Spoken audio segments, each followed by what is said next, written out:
নন্দীগ্রাম থেকে ফের বড় রাজনৈতিক বার্তা। তৃণমূলকে হারিয়ে বিজেপির বিপুল জয়। রাজ্যের রাজনীতিতে কি আবার ঘুরছে হাওয়া? আইপ্যাক ইস্যুতে রাজ্য জুড়ে তোলপাড়। ইডির হানায় কাঁপছে প্রশাসন আর বিস্ফোরক অভিযোগ অভিষেক বন্দ্যোপাধ্যায়ের। এর মধ্যে এই মালদায় বড় ভাঙন কংগ্রেসে, দলে দলে কর্মী যোগ তৃণমূলে, আর ভোটের মুখে বিজেপিতে ধস। সঙ্গে থাকছে নিপা ভাইরাসের আতঙ্ক। আন্তর্জাতিক গ্যাংস্টার চক্রের গ্রেপ্তার আর আজকের সব থেকে বড় খবর, সব থেকে তাজা খবরগুলো এই মুহূর্তে। ফের পথ দেখালো শুভেন্দুর নন্দীগ্রামে তৃণমূলকে বড় ব্যবধানে পরাজিত করে বিজেপির বিপুল জয়। রাজ্যের রাজনীতিতে কি আবার নতুন মোড়? জোর চর্চা রাজনৈতিক মহলে। মৌসুম কংগ্রেসে ফিরতেই কাঁপল মালদার রাজনীতি। হাত শিবিরে বড়সড় ভাঙন। দলে দলে কংগ্রেস কর্মীরা যোগ দিলেন তৃণমূলে।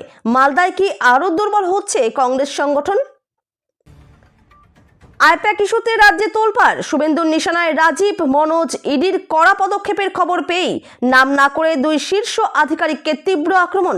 বললেন, ব্যাগ গোছানোর সময় এসে গেছে। রেইড নয়, তথ্য চুরি করতে এসেছিল ইডি, বিস্ফোরক অভিষেক। আইপ্যাক অভিযান নিয়ে ফের কেন্দ্রীয় সংস্থাকে তীব্র আক্রমণ তৃণমূল সাংসদের। রাজনৈতিক প্রতিহিংসার অভিযোগে সরব শাসক দল। আইপ্যাক কাণ্ডে অস্বস্তিতে বঙ্গ বিজেপি। দলের অন্দরেই মতবিরোধ, বিভক্ত নেতাকর্মীরা। কেন্দ্রীয় সংস্থার অভিযানে উল্টো চাপে গেরুয়া শিবির। আমরা নেভি, বুথ কর্মীরা আর্মি। তৃণমূলের এয়ারফোর্স কারা? ডিজিটাল যোদ্ধাদের নিয়ে বড় বার্তা অভিষেক বন্দ্যোপাধ্যায়ের। ভোটের আগে সংগঠন মজবুত করতে 100 দিনের ব্লুপ্রিন্ট। ভোটের মুখে বিজেপিতে ধস। রায়দিঘিতে তৃণমূলের শতাধিক কর্মী গেরুয়া শিবির ছেড়ে একযোগে তৃণমূলের যোগ বহু কর্মীর। দক্ষিণ 24 পরগনায় রাজনৈতিক সমীকরণ বদলের ইঙ্গিত। বিবেকানন্দের মাটিতে ফাইল চোর ঘুরছে। সুকান্তর তীব্র আক্রমণ আইপ্যাক কাণ্ডে। তৃণমূলকে ধুয়ে দিলেন বিজেপির রাজ্য সভাপতি। স্বামী বিবেকানন্দের জন্মদিবসে রাজনৈতিক তরজা চরমে। স্বামীজির বাড়ির সামনে অভিষেকের পোস্টার ঘিরে তুমুল বিতর্ক। স্বাগতম যুবরাজ পোস্টারে রাজ্য রাজনীতিতে নতুন জল্পনা। নাম না করেই কি উত্তরসূরি বার্তা? এসআইআর নিয়ে কমিশনকে পঞ্চম চিঠি মুখ্যমন্ত্রীর। ভোটার তালিকার সংশোধন নিয়ে কমিশনের ভূমিকা প্রশ্নের মুখে। নির্বাচনের আগে প্রশাসনিক সংঘাত আরও তীব্র। মমতা বন্দ্যোপাধ্যায়কে গ্রেপ্তার করা উচিত ছিল। আইনজীবীর মন্তব্যে ঝড়। আইনি মহলের একাংশের বক্তব্য ঘিরে নতুন রাজনৈতিক বিতর্ক। তৃণমূল বনাম বিরোধীদের চাপানোতর তুঙ্গে। ডিজিটাল যোদ্ধা কনক্লেভে অভিষেকের কড়া বার্তা। ছোট নেতাদের জয়ধ্বনি বন্ধ করুন, টার্গেট 250। ভোটের আগে তৃণমূলের শৃঙ্খলার ডাক। সুপ্রিম কোর্টে ইডির বিস্ফোরক দাবি। ডাকাতি করেছেন মমতা বন্দ্যোপাধ্যায়। একের পর এক উদাহরণ পেশ। রাজ্য কেন্দ্র সংঘাত পৌঁছল দেশের সর্বোচ্চ আদালতে। নিহত পুলিশ কর্মীর ছেলেকে গ্রেপ্তার করল দিল্লি পুলিশ। বেহালা থেকে ধৃত বাপি সেনের ছেলে। সাইবার প্রতারণার অভিযোগ। ঘটনায় চাঞ্চল্য ছড়ালো এলাকায়। আন্তর্জাতিক গ্যাংস্টার লরেন্স বিষ্ণোই চক্রের 3 সদস্য গ্রেপ্তার। হাওড়া স্টেশন থেকে পাকড়াও অভিযুক্তরা। রাজ্যে বড় সড় নাশকতার ছক ভেস্তে দেওয়ার দাবি পুলিশের। পিকনিকে গিয়ে রহস্য মৃত্যু, দেহ ফেলে পালানোর অভিযোগ। সোনারপুরে বৃদ্ধের অস্বাভাবিক মৃত্যু ঘিরে তীব্র চাঞ্চল্য। বন্ধুদের বিরুদ্ধে উঠছে গুরুতর অভিযোগ। আইপ্যাক কর্ণধারের বাড়ি অফিসে হানা। পরিচয় জানাতে তৎপর পুলিশ। কোনো আধিকারিকরা অভিযানে ছিলেন, খোঁজ শুরু। নিরাপত্তা বাড়ানো হলো ইডি দপ্তরে, নামানো হয়েছে সিআরপিএফ। এসআইআর চাপে একের পর এক বিএলওর মৃত্যু। ক্ষতিপূরণের দাবিতে সিও দপ্তরে তুমুল বিক্ষোভ। ভোটার তালিকা কাজ ঘিরে প্রশাসনিক অস্বস্তি। মুম্বাইয়ের স্কুলে উড়ল বাংলাদেশি পতাকা। ঘটনাকে ঘিরে চরম বিতর্ক। তদন্তে নেমেছে প্রশাসন। নিরাপত্তা নিয়ে উঠছে গুরুতর প্রশ্ন। ইরানের সরকার বিরোধী বিক্ষোভকারীদের ফাঁসির হুঁশিয়ারি। ইসলামিক প্রশাসনের ঘোষণায় আন্তর্জাতিক মহলে উদ্বেগ। মানবাধিকার প্রশ্নে উত্তাল বিশ্ব। ইউনুস প্রশাসনের জেলে মৃত্যু। বাংলাদেশের হিন্দু শিল্পীর নির্যাতনের অভিযোগে সরব মানবাধিকার সংগঠন। ভারত বাংলাদেশের তীব্র প্রতিক্রিয়া। বাংলায় নিপা ভাইরাসের আতঙ্ক। 2 জন বেসরকারি হাসপাতালে ভর্তি। নজরদারি জোরদার। স্বাস্থ্য দপ্তরের তৎপরতা। 2 দফায় জ্ঞান হারিয়ে এইমসে ভর্তি প্রাক্তন উপরাষ্ট্রপতি জগদীপ ধনখড়। দিল্লিতে চিকিৎসাধীন। শারীরিক অবস্থা নিয়ে উদ্বেগ। দেশজুড়ে শুভেচ্ছা ও প্রার্থনার ঢল। অ্যাকাউন্টে ঢুকছে না কৃষক বন্ধুর টাকা, কেন দেরি হচ্ছে, কবে মিলবে, জানালো রাজ্য সরকার। চাষিদের জন্য গুরুত্বপূর্ণ আপডেট। এতক্ষণ শুনছিলেন আপনারা সংবাদের শিরোনাম, এবার আসছে বিস্তারিত খবরে। 2021 সালে রাজ্যের মানুষ পরিবর্তনের কথা ভাবলেও নন্দীগ্রাম তা করিয়ে দেখেছিল, কিন্তু রাজ্যের অনেক জায়গাতেই পরিবর্তন হয়নি, যার ফলে তৃতীয়বারের জন্য মুখ্যমন্ত্রী হয়েছিলেন মমতা বন্দ্যোপাধ্যায়। কিন্তু নন্দীগ্রাম যেভাবে মমতা বন্দ্যোপাধ্যায়কে পরাজিত করে এই শাসকের বিরুদ্ধে রায় দিয়ে প্রথম পথ দেখিয়েছে, সেভাবেই গোটা বাংলাকে এবার এগিয়ে আসতে হবে বলে বার্তা দিচ্ছেন রাজ্যের বিরোধী দলনেতা শুভেন্দু অধিকারী। নন্দীগ্রামের ছোট থেকে বড় বিভিন্ন নির্বাচনে তৃণমূলের মতো প্রভাবশালী শক্তিকে পরাজিত করে বিজেপি বুঝিয়ে দিচ্ছে যে নন্দীগ্রাম অন্য কথা বলে। তারা শাসকের রক্তচক্ষুকে উপেক্ষা করে বারবার নিজেদের মত জানিয়েছে, আর এবারেও তার অন্যথা হচ্ছে না। 2021-এ নন্দীগ্রামে মমতা বন্দ্যোপাধ্যায়কে পরাজিত করে দিয়েছিলেন সেখানকার বিজেপি প্রার্থী শুভেন্দু অধিকারী। গোটা রাজ্যে পরিবর্তন না হলেও তারপর থেকেই শুভেন্দুবাবু প্রত্যেকটি সভা থেকে এই কথা তুলে ধরেছেন যে নন্দীগ্রাম প্রথম পথ দেখিয়েছে গোটা বাংলাকে। তাই সামনে 2026-এর বিধানসভা নির্বাচনে নন্দীগ্রামের দেখানো পথেই রাজ্যের প্রত্যেকটি বিধানসভা কেন্দ্রের তৃণমূলের প্রার্থীদের পরাজিত করতে হবে।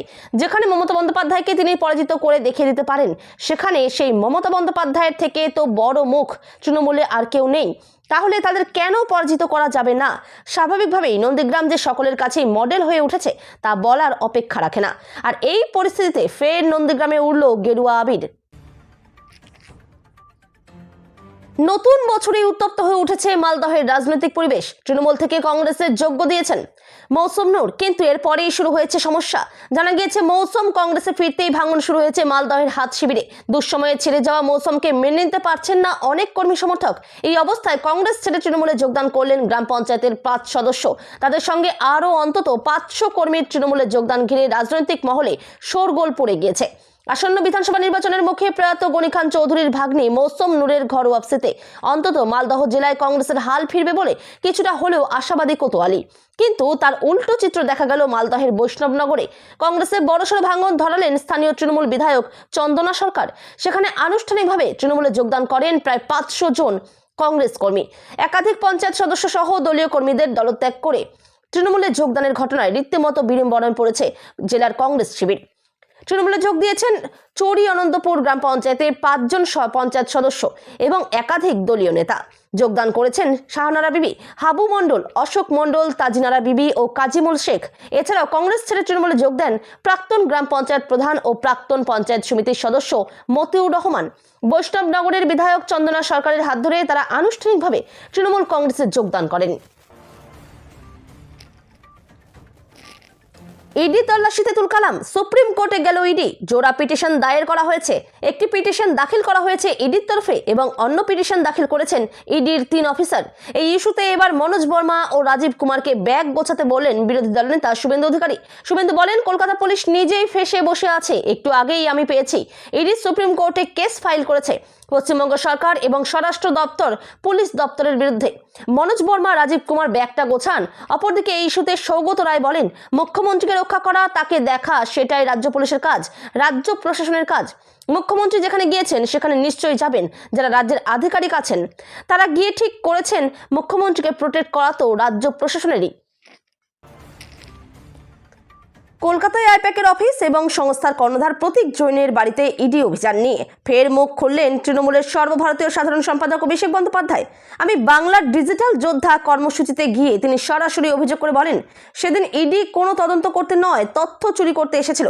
আইপ্যাকে ইডি অভিযান নিয়ে বিজেপির প্রশ্ন ছিল, কয়লা কাণ্ডের তদন্তে হানা হলে তৃণমূল কেন ভয় পাচ্ছে? সোমবার অভিষেক এই প্রসঙ্গে পাল্টা যুক্তি দিয়ে বলেন, আপত্তির কিছু নেই, শুধু 2টি প্রশ্নের উত্তর চান তিনি। কি প্রশ্ন? 1, কয়লা পাচার তদন্তে শেষ 3 বছরে একটা সমনও ইস্যু করা হয়নি, তাহলে কেন ফের একটা ভোটের ঠিক আগেই এই অভিযান করা হলো? আর 2, আইপ্যাকের শুধু কলকাতার অফিসেই কেন অভিযান চালালো ইডি? অভিষেকের কথায়, আইপ্যাকের 3 জন ডিরেক্টর, যদি আইপ্যাকের কাজের জন্য রেইড করার প্রয়োজন হয় তাহলে কেন শুধু কলকাতার ডিরেক্টরের বাড়িতে তল্লাশি করা হলো? কেন দিল্লি বা চেন্নাইয়ের ডিরেক্টরের বাড়িতে রেইড করা হলো না? আসলে ইডি রেইড করতে আসেনি, তথ্য চুরি করতে এসেছিল। এই প্রসঙ্গে গত নির্বাচনের কথাও তোলেন তিনি, সকলকে মনে করান পেগাসাস কাণ্ডের কথা। যদিও অভিষেক আত্মবিশ্বাসের সঙ্গেই বলেন, আগেরবারও বিজেপি হেরেছিল, এবারও হারবে। 3 দিন আগে আইপ্যাকের অফিসে এবং কর্ণধার প্রতীক জৈনের বাড়িতে হানা দিয়েছিল ইডি তথা এনফোর্সমেন্ট ডিরেক্টরেট। তা নিয়ে রাজ্য রাজনীতি তোলপাড়। এই আবহে গেরুয়া পার্টির নেতা কর্মীদের মধ্যে তুঙ্গে উঠেছে মত পার্থক্য, যার জেরে আড়াআড়িভাবে বিভক্ত হয়ে পড়েছে বঙ্গ বিজেপি। কারণ এটা করে যে ফসল ঘরে তুলতে চেয়েছিল বিজেপি নেতা মন্ত্রীরা, তা বুমেরাং হয়েছে বলে মনে করছেন আদি নেতারা এবং কর্মীদের একটা বড় অংশ, যেখানে এখনো অনড় অবস্থান নিয়ে চলেছেন বিজেপির শীর্ষ নেতা নেত্রীরা। যদিও তৃণমূল কংগ্রেসের পক্ষ থেকে নথি চুরির অভিযোগ বড় আকার নিয়েছে বলে সূত্রের খবর। এদিকে বাংলার মানুষ সেটা বলতে শুরু করেছেন। তৃণমূল কংগ্রেসকে রাজনৈতিকভাবে পরাজিত করতে না পেরে দলের আইটি সেলের অফিসে চুরি করতে গিয়েছিল ইডি অফিসাররা। যদিও এই নিয়ে এখন মামলা গড়িয়েছে কলকাতা হাইকোর্ট এবং সুপ্রিম কোর্টে। বিজেপির মুরলীধর সেন লেন কিংবা সল্টলেক অফিসে শুক্রবারের ইডি হানা নিয়েই আলোচনা তুঙ্গে উঠেছে। নির্বাচন এলেই ইডি সিবিআই বাংলায় বাড়তি সক্রিয় হয়, কিন্তু কাজের কাজ কিছুই হয় না। বরং মুখ্যমন্ত্রী মমতা বন্দ্যোপাধ্যায় বারবার জনতার সহানুভূতি জোগাড়ে সফল হচ্ছেন। এবারও তার ব্যতিক্রম হয়নি বলেই নেতা কর্মীদের একাংশের দাবি। যদিও তা মানতে নারাজ শীর্ষ পদনেতারা। আইপ্যাকের অফিসে এবং কর্ণধারের বাড়িতে গিয়ে একটা ইস্যু তৈরি করে দিয়েছেন তৃণমূল কংগ্রেস সুপ্রিমো। এই নিয়ে বিভক্ত হয়ে পড়েছে বঙ্গ বিজেপি বলে সূত্রের খবর।